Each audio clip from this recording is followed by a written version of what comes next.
you ever asked yourselves why it is that companies, the really cool companies, the innovative ones, the creative, new economy type companies, Apple, Google, Facebook, are coming out of one particular country, the United States of America? Usually when I say this, someone says, Spotify, that's Europe, but yeah, it has not had the impact that these other companies have had. Now, what I do is I'm an economist, and I actually study the relationship between innovation and economic growth at the level of the company, the industry, and the nation. And I work with policymakers worldwide, especially in the European Commission, but recently also in interesting places like China. And I can tell you that that question is on the tip of all of their tongues. Where are the European Googles? What is the secret behind the Silicon Valley growth model, which they kind of understand is different from this old economy growth model?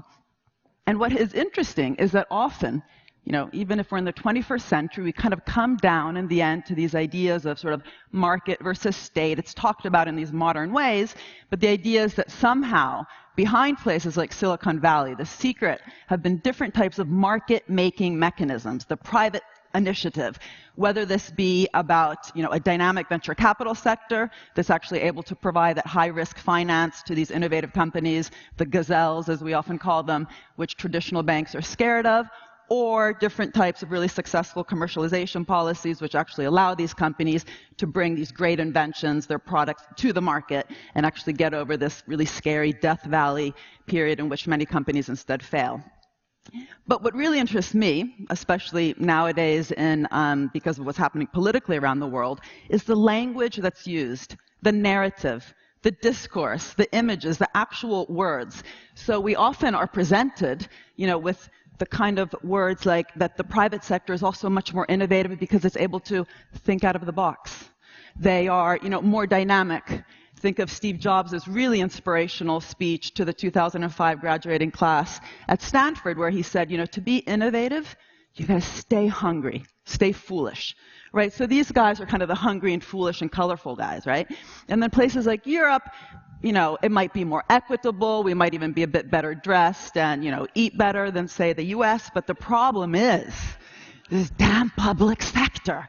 It's a bit too big. And it hasn't actually allowed, these things like dynamic venture capital and commercialization to actually be able to really be as fruitful as it could.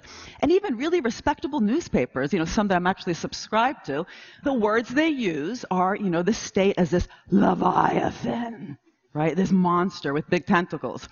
They're very explicit in these editorials. They say, the state, it's necessary, to fix these little market failures when you have public goods or different types of negative externalities like pollution. But you know what? What is the next big revolution going to be after the internet? We all hope it might be something green or, all this nanotech stuff. And in order for that stuff to happen, they say, this was a special issue on the next industrial revolution, they say the state just stick to the basics, right? Fund the infrastructure, fund the schools, even fund the basic research, because this is popularly recognized, in fact, as a big public good, which private companies don't want to invest in. Do that. But you know what? Leave the rest to the revolutionaries, those colorful, out-of-the-box kind of thinkers. They're often called garage tinkers, because some of them actually did some things in garages, even though that's partly a myth. And so what I want to do with you in, only 10 minutes, is to really think again this juxtaposition. Because it actually has massive, massive implications beyond innovation policy, which just happens to be the area that I often talk with policymakers. It has huge implications, even with this whole notion that we have on where, when, and why we should actually be cutting back on public spending. And different types of public services, which, of course, as we know, are increasingly being outsourced because of this juxtaposition, right? I mean, the reason that we need to maybe have free schools or charter schools is in order to make them more innovative without being, burdened by this heavy hand of the state curriculum or something. So these kind of words are constantly, these juxtapositions come up everywhere, not just with innovation policy. And so to think again, I mean, there's no reason that you should believe me. So, just think of some of the smartest revolutionary things you have in your pockets, and do not turn it on, but you might want to take it out, your iPhone. Ask, who actually funded the really cool, revolutionary, thinking out of the box things in the iPhone?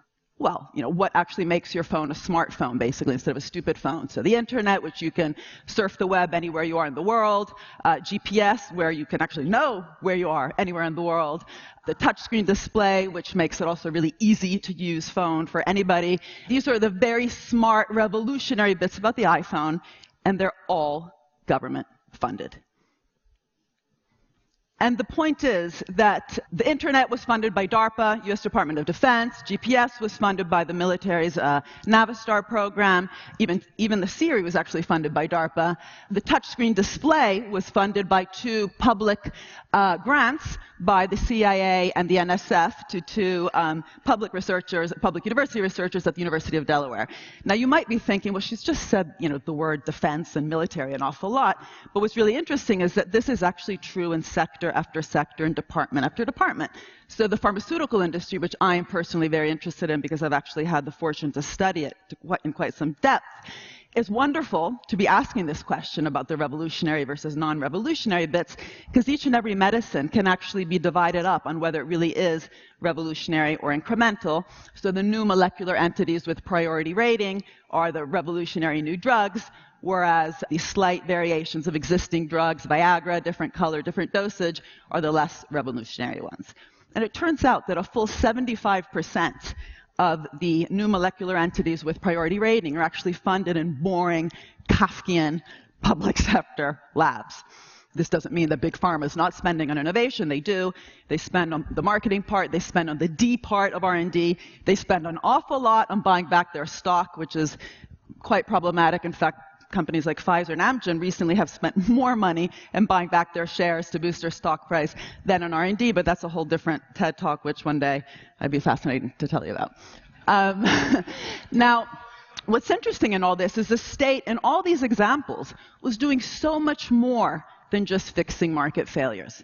It was actually shaping and creating markets. It was funding not only the basic research, which again is a typical public good, but even the applied research. It was even, God forbid, being a venture capitalist. So this SBIR and SDTR program, which give small companies early stage finance, have not only been extremely important compared to private venture capital, but also have become increasingly important. Why? Because as many of us know, VC is actually quite short-termist. They want their returns in 3 to 5 years. Innovation takes a much longer time than that, 15 to 20 years.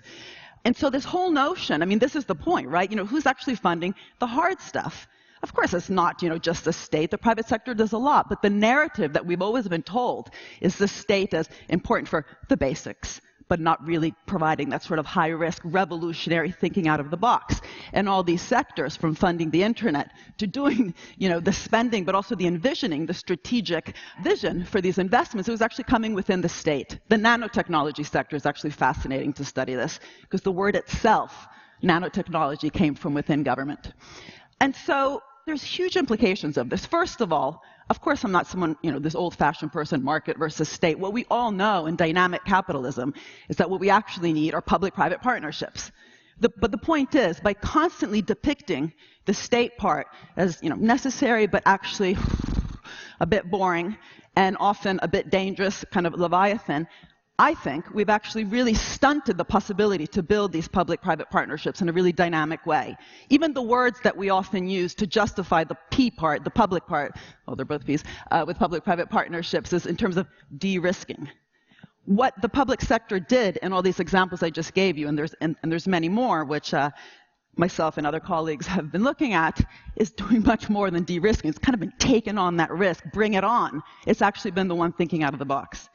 But also, I'm sure you all have had experience with local, regional, national governments, and you're kind of like, you know what, that Kafkian bureaucrat, I've met him. That whole juxtaposition thing, it's kind of there. Well, there's this self-fulfilling prophecy. By talking about the state as kind of irrelevant, boring, it's sometimes that we actually create those organizations in that way. So what we have to actually do is build these entrepreneurial state organizations. DARPA, that funded the internet, and Siri actually thought really hard about this, how to welcome failure. Because you will fail. You will fail when you innovate. 1 out of 10 experiments have any, success. And the VC guys know this. And they're able to actually fund the other losses from that one success. And this brings me actually probably to the biggest implication, and this has huge implications beyond innovation. If the state is more than just a market fixer, if it actually is a market shaper, and in doing that has had to take on this massive risks, what happened to the reward, right? I mean, we all know if you've ever taken a finance course, the first thing you're taught is sort of the risk-reward relationship. And so some people are foolish enough or probably smart enough, if they have time to wait, to actually invest in stocks because they're higher risk, which over time will make a greater reward than bonds, that whole risk-reward thing. Well, where's the reward for the state of having taken on these massive risks and actually been foolish enough to have done the internet? The internet was crazy. It really was. I mean, the probability of failure was massive. You had to be completely nuts to do it, and luckily they were. Now, we don't even get to this question about rewards unless you actually depict the state as this risk taker. And the problem is that economists often think, well, there is a reward back to the state. It's tax. You know, the companies will pay tax. The jobs they create will create, growth. So people who's, get those jobs and their incomes rise will come back to the state through the tax mechanism. Well, unfortunately, that's not true. Okay, it's not true because many of the jobs that are created go abroad, globalization, and that's, fine. We shouldn't be nationalistic. Let the jobs go where they have to go, perhaps. I mean, one can take a position on that. But also these companies that have actually had this massive benefit from the state. I mean, Apple's a great example. They even got the first, well, not the first, but $500,000 actually went to Apple, the company, through this SBIC program, which predated the SBIR program, as well as I said before, all the technologies behind the iPhone. And yet we know they legally, as many other companies, pay very little tax back. So what we really need to actually rethink is, should there perhaps be a return-generating mechanism that's much more direct than tax? Why not? It could happen perhaps through equity. This, by the way, in the countries that are actually thinking about this strategically, countries like Finland and Scandinavia, but also in China and Brazil, they're retaining equity in these investments. Citra funded Nokia, kept equity, made a lot of money. It's a public funding agency in Finland, which then funded the next round of Nokias. The Brazilian Development Bank, which is providing huge amounts of funds today to clean technology. They just announced a $56 billion program for the future on this, is retaining equity in these investments. So to put it provocatively, had the US government thought about this and maybe just brought back to something called an innovation fund, you can bet that, if even just 0.05% of the profits from what the internet produced had come back to that innovation fund, there would be so much more money to spend today on green technology. Instead, many of the state budgets, which in theory are trying to do that, are being constrained. But perhaps even more important, we heard before about the 1%, the 99%. If the state is thought about in this more strategic way as one of the lead players in the value creation mechanism, because that's what we're talking about, right? Who are the different players in creating value in the economy? And is the state's role, has it been sort of dismissed as just being a backseat player? If we can actually have a broader theory of value creation and allow us to actually admit what the state has been doing and reap something back, it might just be that in the next round, and I hope that we all hope, that the next big revolution will in fact be green, that period of growth will not only be smart, innovation-led, not only green, but also more inclusive, so that the public schools in places like Silicon Valley can actually also benefit from that growth, because they have not. Thank you.